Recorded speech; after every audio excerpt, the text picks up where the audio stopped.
நேத்தைக்கே பூ வாங்கிட்டு வந்து வைக்கணும்னு நினச்சிருந்தேன். வழக்கம் போல் மறந்துட்டேங்க. மார்னிங் எந்திரிச்சதும் தான் ஞாபகம் வந்துச்சு.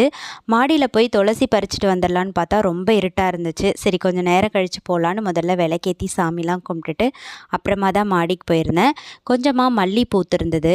வெயில் அதிகமாக இருக்கிறதுனால துளசிலாம் ஒரு மாதிரி ட்ரையாக காஞ்சி போயிருந்துச்சு. இப்போ முளைச்சி வர செடியில் மட்டும் கொஞ்சமாக பறிச்சுக்கிட்டேன்.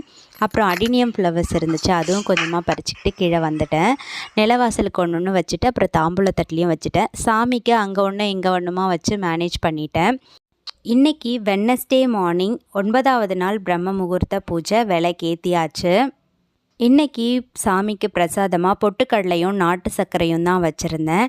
நீங்கள் யாரெல்லாம் என்ன மாதிரி பிரம்ம முகூர்த்த தீபம் ஏற்றிட்டுருக்கீங்க, எத்தனாவது நாள் அப்படின்னு கமெண்ட்டில் சொல்லுங்கள். இந்த மாதிரி பூ இல்லாத அன்னைக்கு எப்படி மேனேஜ் பண்ணுவீங்க அப்படின்னும் கமெண்ட்டில் சொல்லுங்கள்.